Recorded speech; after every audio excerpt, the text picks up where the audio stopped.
Brentford jumped from 5th to top after their 3rd win in a row, which was never in doubt once pool keeper Martin Holland's save was returned with interest by Darren Freeman. By the half-hour, Ron Node's men were 2-0 up and cruising. Andy Scott brought down by Darren Knowles.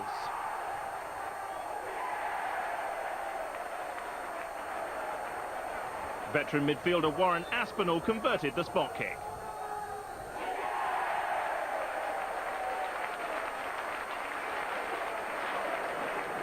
And Brentford's 10th goal in 3 league games came soon after the restart. Martin Rowlands allowed to run and run by a retreating defence before lashing the ball past Holland. It's now 5 games without a win for Hartlepool, but to their credit, they kept chasing this particular lost cause, and Tommy Miller grabbed a little consolation 7 minutes from time. Scunthorpe stays second after a great Exeter comeback, watched by Martin Dean.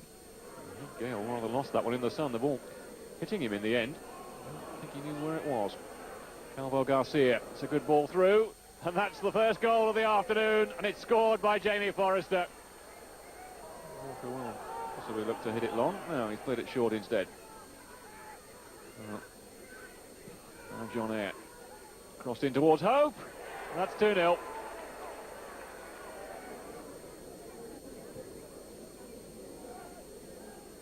Wilkinson. What a super goal. Richardson getting it wide for Wilkinson.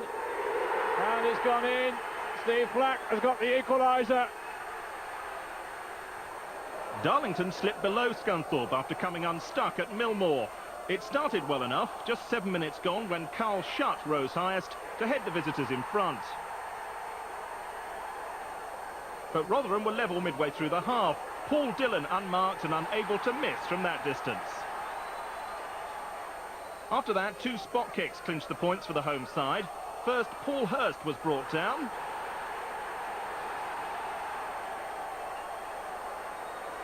And Lee Glover sent keeper David Priest the wrong way. That was 3 minutes before the break. 3 minutes from full time, Danny Hudson was the man felled. And Glover's no-nonsense penalty technique gave him number 7 for the campaign and took Rotherham up to 4th. That's above Cardiff, who slipped up at Ninian Park. Here's Graham Lloyd. Great ball through to Mustoe. Taylor's alongside him. The ball comes to Taylor. Great chance. He's brought down. It's a penalty. Mike Ford. John Taylor brought down by Mike Ford. He's sending off. He's sent off Mike Ford. Can he get back on the goal sheet? No, he can't. Great save by John Hallworth. Taylor. Still Cambridge come forward. This is Taylor. An opportunity here for John Taylor, and he's scored! Well, Ninian Park cannot believe it.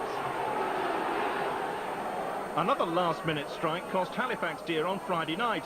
They look to be heading for top spot for a few hours at least, thanks to a 31st minute finish from Steve Guinan, who's on loan from Nottingham Forest. But 3 points became 1 at the death, when Lee Martin failed to cling on to Mark Arb's shot. Ken Charlery notched his 5th goal of the season, although perhaps the defender should have done better. Brighton boss Brian Horton described himself as baffled by this defeat, but on the park it was his defenders who seemed confused. All seemed well when Jamie Morley notched his 1st goal for the club in the first half. But before half-time, Mansfield were gifted an equaliser.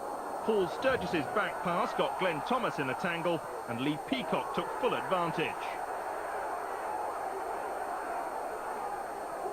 While Horton looked on in amazement, his opposite number Steve Parkin took decisive action. To describe his double substitution 20 minutes from time as inspired is rather an understatement. First, Darrell Clark put Mansfield in front.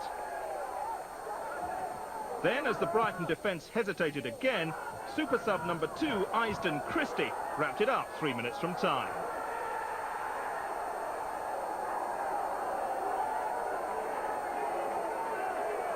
A day to remember for lifelong Posh fan Ryan Hounsell, who was Peterborough's mascot on Saturday, despite being 30 years of age. He then watched from the stands, presumably with a bag of sweeties, as his heroes served up an impressive performance.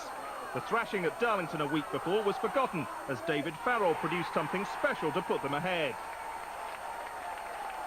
And then the persistence of the division's leading scorer, Giuliano Grazioli, settled the outcome. Peterborough keeper Bart Grimmink even saved a Robbie Painter penalty in injury time. The division's meanest defence came a cropper at Gay Meadow, as Shrewsbury's revival continued. Their fourth game unbeaten and comfortably their best performance, sparked by Austin Berkeley's finish from Lee Steele's pass. That was only the 8th goal Argyle had conceded all season. Number 9 may give keeper John Sheffield a few nightmares. Kevin Seabury as surprised as anyone to see his shot trickle in.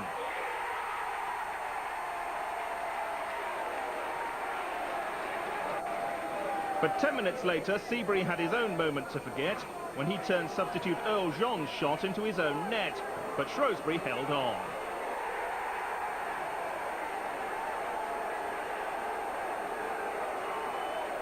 Almost 4,000 at the Diva Stadium created a party atmosphere for what could have been Chester's last ever game. And most of them got what they wanted midway through the first half. John Murphy connecting with Luke Beckett's cross to put Chester ahead. Only for 6 minutes, though, before Ross Davidson's attempted clearance fell just right for Julian Alsop to fire the Welshman level. John Holland's side are now unbeaten in 7. Southend are finding life tough in Division 3 after relegation last term.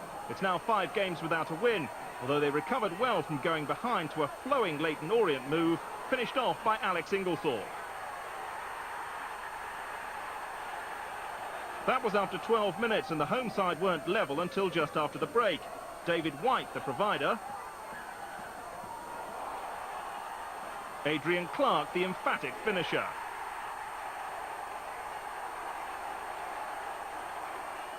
After that, Southend were on top and took the lead thanks to 19-year-old substitute Trevor Fitzpatrick, who'd been on the pitch just 3 minutes when he ran onto Clark's pass and coolly beat keeper Chris Mackenzie. But that was cancelled out by former Southend youth team player Matt Lockwood. His corner somehow beat all the defenders and keeper Martin Margetson at the near post to give Orient a point. The same outcome at Plainmoor is described by Seth Conway. Godot. Capitalised on Brightwell's poor defending has Herrera to the left. Here is Herrera, just had to wait for it. And his ball will come through to McGorry.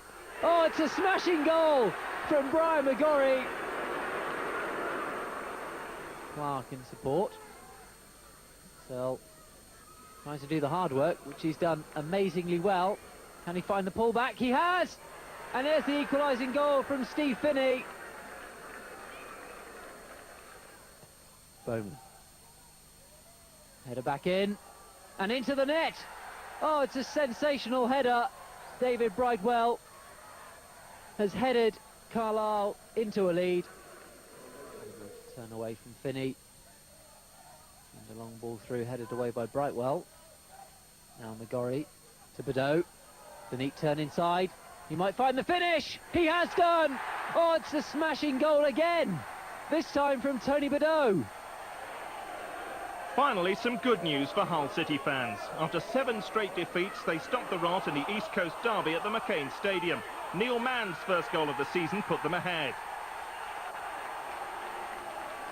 But that was cancelled out 20 minutes later by Gareth Williams' cross and Jamie Hoyland's header.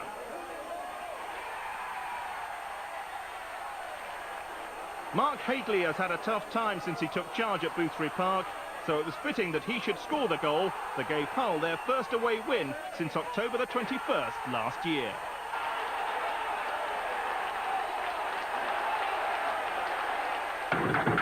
Once again, the lead changes hands. Brentford are back on top. Scunthorpe stays second. Previous leaders Darlington dropped to third. They lost at Rotherham, who move above Cardiff City into fourth. Hull stay bottom, but their win and a win for Shrewsbury has tightened things up. Brighton and Scarborough both lost. They're level on 13 points. Barnet and Torquay just a point better off.